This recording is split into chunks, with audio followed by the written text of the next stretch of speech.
Hi, I'm Dave and welcome to another Autocratik broadcast. This week I wanted to talk about Star Wars. I know it's a strange one. I had that same problem that a lot of people went through, where Star Wars was kind of dead to me for a long time. It's a bit of a shame really, but it wasn't from episode 1. I have very fond memories of working at Bournemouth Odeon Cinema when episode 1 came out.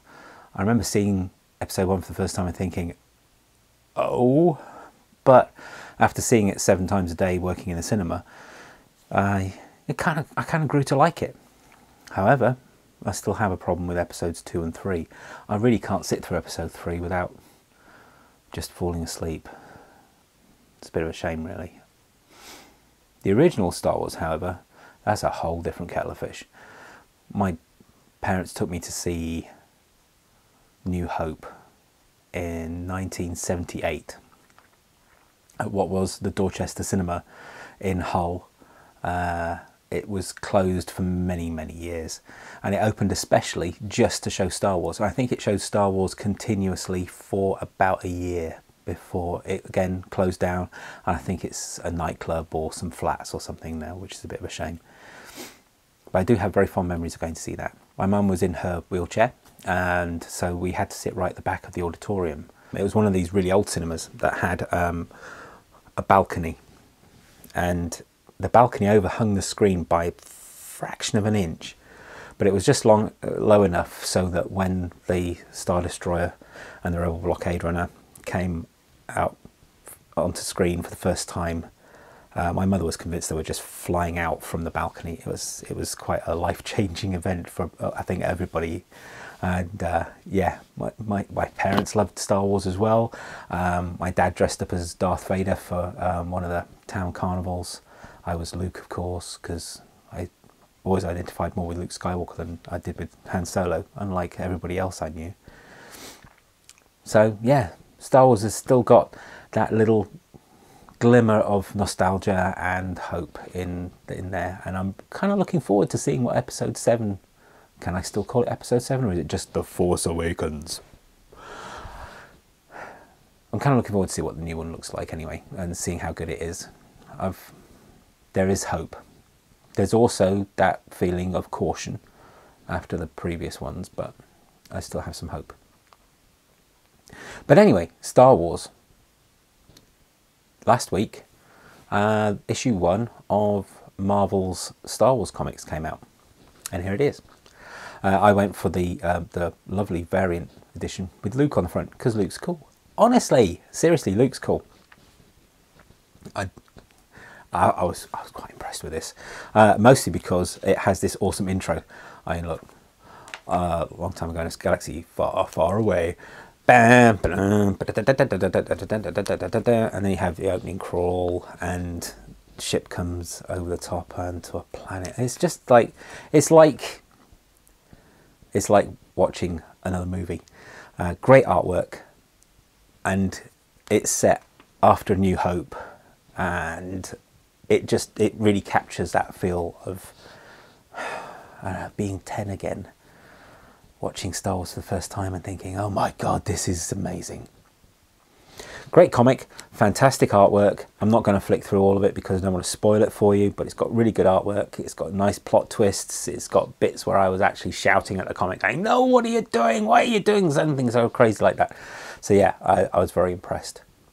So while I thought I'd quickly talk about the new Star Wars comic, I thought I'd also mention the first Star Wars comic I ever bought. After venturing into the scary attic and fighting off spiders the size of facehuggers, I managed to find these. This is how we had Star Wars in the UK. Marvel collected the complete story of New Hope into 2 special editions. And they're huge. I mean, these are... I mean, let's just put Star Wars back on there so you can see that's average comic size. So yeah, rather large format digest. They managed to squeeze the whole of the adaptations into these 2 issues, 50p. back when comics were 50p, and oversized comics at that. And this was my first real exposure to Star Wars. There was a page in 2000 AD that I remember, which was basically them saying, oh look, here's what's coming. I think you might be interested in this, because 2000 AD as a comic was never really talked about films and stuff like that. But Star Wars was such a big deal. And I remember my dad went away on a business trip for his work, and he came back after the weekend and he bought me the first couple of action figures. Palatoy back in the olden days. It was a Chewbacca and an R2-D2, the one that you turned his head around and it clicked and made click, click, click noises. Bank. I had no idea what was going on or what the story was, but the figures were cool. The pictures I'd seen in the 2000 AD were cool. And then this appeared in the newsagents, and basically this is the full adaptation of New Hope, drawn by Howard Chaykin. Yeah, we had, oh dear, it's kind of almost falling apart, but it had really cool bits like the bits with Biggs in that you never really saw in the final version of the film. And I must admit, reading this before seeing the film, I was kind of wondering where the hell they were. It's like, hey, isn't Biggs supposed to be in it by now?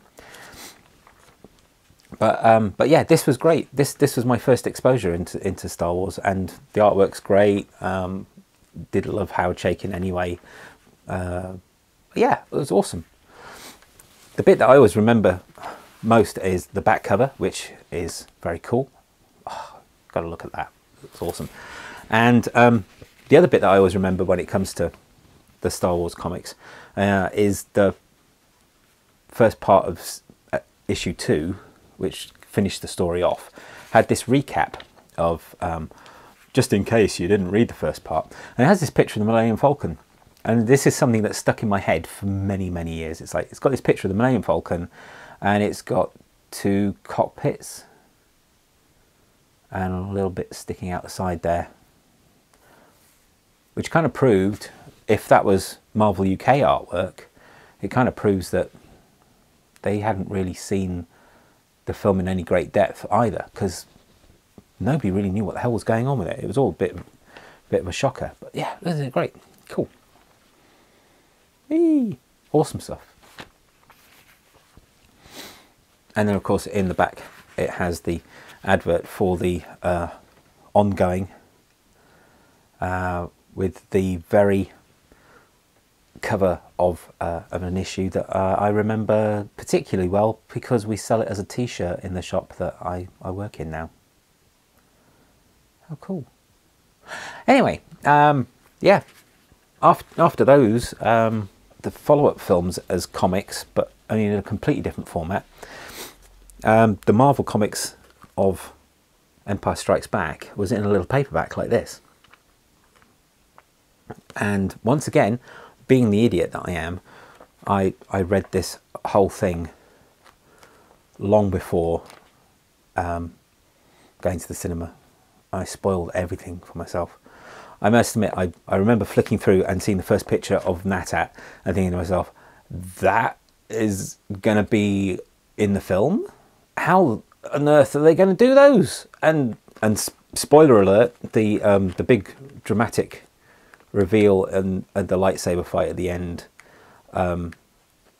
being such a Luke Skywalker fan, when they actually did that big reveal, I actually remember being completely gutted, because Vader was a bad guy. He was bad, and yeah, I was kind of gutted by all that. And then of course Return of the Jedi was done in the same small paperback format. The final chapter, if only they knew. So yeah, once again, reprinting the comic in like 2 panels a page. Somebody must have actually had to go through the whole of the normal comic and cut the panels up to reformat them all to fit onto paperback like that. Those were the days, eh? Star Wars, when it was really, really cool. When it comes to the rest of the Star Wars comics, I don't think I've bought anything since Last Command. I remember buying Last Command as a comic because I loved the artist. I can't pronounce his name, but he was amazing. His art was just gorgeous, and he used to do some artwork for Grendel, and I kind of followed his career right up until he died, which was a real shame because he was so talented. I also read Tag and Bink, mostly just because it was funny, and the whole 2-issue series of Tag and Bink I remember very, very well, and the whole 2 issues was just a big build up to the gag at the end about Manny both hands. So I'm looking forward to seeing what the new Star Wars is like, and I'm going to probably continue reading the Marvel comic, the new one. I definitely want to pick up the Princess Leia one as well because it's gorgeous artwork. Not so sure about the Vader's one.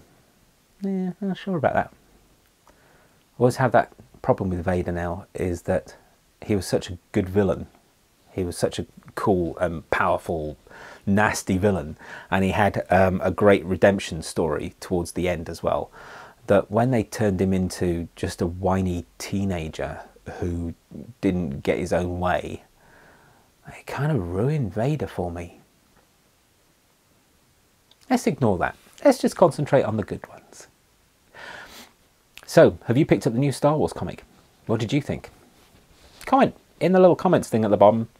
In the meantime, subscribe, and we'll see you next time. So until then, stay multi-classy, and may the Force be with you.